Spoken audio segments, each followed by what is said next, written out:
नमस्कार, कैसे हो आप सब लोग। दोस्तों, एनएचएम के कर्मचारियों के लिए एक नई अपडेट सामने आई है, जिसके चलते सभी कर्मचारियों में ये दहशत फैली हुई है कि उनका क्या होगा। साथियों, अपडेट में यह है कि एनएचएम के बहुत सारे पद समाप्त कर दिए जाएंगे। जो एक्स्ट्रा पद हैं, कौन कौन से पद समाप्त किए जाएंगे, इसके बारे में ये अपडेट आ चुका है। और यहाँ पे एक अपडेट ये भी है दोस्तों, देखिए सीएचओ की जो एलिजिबिलिटी क्राइटेरिया है दोस्तों, बीएससी नर्सिंग, जीएनएम और बीएमएस और भी थे। तो उसके साथ में यहाँ पर जीएनएम वालों के लिए एक अपडेट आया है, उसके बारे में हम आपको बताएंगे। ये सरकार का बड़ा फैसला, एनएचएम में जितने भी पद हैं आखिर ऐसा क्यों किया जा रहा है। जैसा आप सबको पता ही होगा साथियों, एनएचएम के द्वारा जो महत्वपूर्ण कार्यभार संभालने की जो जितना भी काम एनएचएम के द्वारा किया जा रहा है अच्छे तरीके से, उसके बावजूद भी एनएचएम ने आखिर क्यों ऐसा किया।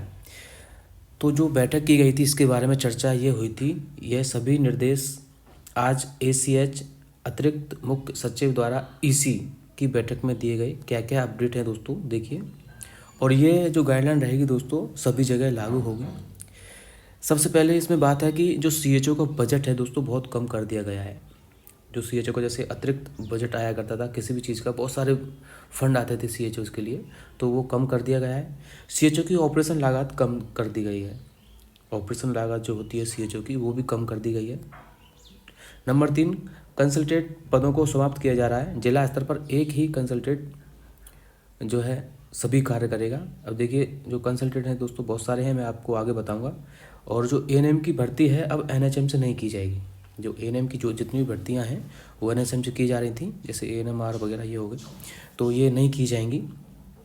ठीक है। नर्सिंग फैकल्टी के मानदेय वेतन का भुगतान एनएचएम नहीं करेगा। जो नर्सिंग एनएचएम स्टाफ नर्स हैं उनका भी जो वेतन है एनएचएम नहीं करेगा, इसका अलग से ही होगा। और नंबर 6 पे क्या है, बीपीएम व बीसीपीएम में से किसी एक स्टाफ को रखें और उसे वेतन पर नहीं बल्कि इंसेंटिव आधारित व्यवस्था पर रखा जाए। इनमें से कई एक ही रखा जाएगा, और वो भी किस तरीके से रखा जाएगा दोस्तों, उनको सैलरी नहीं दिया जाएगा। जितना वो वर्क करेंगे वर्क के अकॉर्डिंग उनको जो है उनका इंसेंटिव मिलेगा, बस इतना ही, जैसे आशा का रहता है उसी तरीके से। नंबर 7 में दोस्तों, वर्तमान में जिले में मौजूद देखिए क्वालिटी कंसल्टेंट है, फैमिली प्लानिंग कंसल्टेंट है, नर्सिंग कंसल्टेंट है आदि कुल 12 से 13 कंसल्टेंट को नोटिस देकर 6 महीने में मुक्त किए जाने के निर्देश यहाँ पर दिए जाएंगे। ठीक है। जो कंसल्टेंट डिस्ट्रिक्ट में दोस्तों एक ही रखा जाएगा, और आगे से केवल एक कंसल्टेंट रखने के निर्देश, स्पष्ट निर्देश दिए गए हैं। अब महत्वपूर्ण जानकारी दोस्तों, आईपीएचएस 2022 के प्रमुख नियम जो एचआर रैशनलाइजेशन में लागू होंगे। नंबर 1, कोई भी डुप्लीकेट पोस्ट नहीं चलेगी, जैसे कि आरसीएच का काउंसलर, एनसीडी का काउंसलर, जितने भी काउंसलर हैं दोस्तों उनको सबको मिला करके एक ही काउंसलर रखा जाएगा, अलग अलग काउंसलर नहीं रखे जाएंगे। नंबर 2, आरकेएसके, एनटीसीपी, एनपीसीडीसीएस के अलग अलग प्रोग्राम असिस्टेंट अब सिर्फ ब्लॉक प्रोग्राम मैनेजर ही ये चीज़ रहेगा।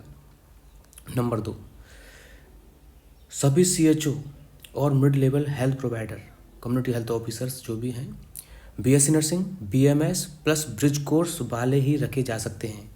दोस्तों अभी इसके बारे में पूरी फिक्स नहीं है कि ऐसा ही रखा जाएगा। इसमें कैंडिडेट्स का कहना है कि जीएनएम वाले जो सीसीएच किया हुआ है उनका क्या, भाई जो सीसीएच किए हुए हैं उनको तो कोई निकालने की कोई उम्मीद ही नहीं है।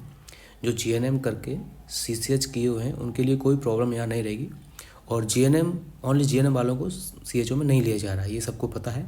तो इसमें दोस्तों जीएनएम प्लस सीसीएच जिन्होंने किया हुआ है वो रखे जाएंगे, बाकी और कोई उनको वेरीफाई किया जाएगा कौन किस तरीके से लगा हुआ है, तो ये सारी चीज़ें उसके बाद जो है निर्णय लिया जाएगा वो रहेगा। आयुष एमओ को अलग से नहीं रखना है, मगर अगर एमबीबीएस डॉक्टर पर्याप्त है, अगर एमबीबीएस डॉक्टर वहाँ है तो आयुष एमओ को नहीं रखा जाएगा, डबल पोस्ट हो जाएगी तो इसलिए नहीं रखा जाएगा। दूसरी बात यहाँ पर जो पॉइंट 4 है, प्रोग्राम मैनेजमेंट स्टाफ बहुत कम, राज्य स्तर पर सिर्फ 30-40 पोस्ट का पीएमयू, जिला स्तर पर 4 से 6 पोस्ट डीपीएम, डीएएम, डीडीए आदि मिलाकर, ब्लॉक स्तर पर सिर्फ 1 बीपीएम प्लस 1 डीयू, इस तरीके से रहेगा। सभी कॉन्ट्रैक्ट स्टाफ का वेतन आईपीएस में दिए गए पे स्केल के अंदर ही होना चाहिए, ज़्यादा नहीं दे सकते। ठीक है। अब जो पीएससी सीएससी में 24 आवर्स जो सेवा रहती है 7 दिन के लिए, रात को अलग स्टाफ अनिवार्य है, दूसरी शिफ्ट के लिए अलग स्टाफ नॉर्मलाइजेशन जैसे रहता है। वैकेंट पोस्ट को भरने के लिए वर्कलोड एनालाइज करना अनिवार्य है। OPD IPD delivery lab test की संख्या देखकर ही पोस्ट सेक्शन होंगी। संक्षिप्त में क्या है, अब क्या नहीं चलेगा 2026 बंद। एक ही काम के लिए 4-5 अलग प्रोग्राम के कॉन्ट्रेक्चुअल स्टाफ, 15 से 20% रिसोर्स इन्वेलप का प्रोग्राम मैनेजमेंट पर खर्च, रेगुलर कर्मचारियों को सैलरी एनएचएम फंड से देना। क्या नहीं होगा ये मैं बता रहा हूँ। जो रेगुलर कर्मचारी हैं उनकी एनएचएम से नई सैलरी मिलेगी। बिना वर्कलोड के ढेर सारे काउंसलर डीईओ कोऑर्डिनेटर रखना, ये नहीं होंगे। अब सारा एचआर डेस्टिनेशन में हर राज्य को आईपीएचएस 2022 के टेबल के हिसाब से ही अपनी मौजूदा एचआर को फिट करना पड़ेगा। जो पोस्ट आईपीएचएस में नहीं है वो अगले साल से बंद हो जाएगी। ये दोस्तों जो है मीटिंग के दौरान निर्णय आए हैं। अब इसमें कितनी सच्चाई है, कितना क्या है, ये सब कुछ आप जानते होंगे दोस्तों। पिछली भी बार मैंने आपको वीडियो डाल दिया है। अब जिसको जो भी कहना है वो कमेंट्स में कीजिए, और जिसको कोई भी ऑफिशियल जो है ऐसा अभी कुछ नई लेटर निकला है, ये मीटिंग में जो रखे गए थे मुद्दे मीटिंग के हैं वो मैंने आपको बताए हैं। बाकी दोस्तों आपको क्या लगता है वो आप कमेंट्स करके पूछ सकते हैं अगर जानकारी कुछ चाहिए। बाकी अपनी अपनी जो है राय आप कमेंट्स में कीजिए। बाकी मिलते हैं अगले वीडियो में। अगर वीडियो आपको अच्छा लगा है तो वीडियो को लाइक करें, शेयर करें सभी दोस्तों के साथ में। धन्यवाद।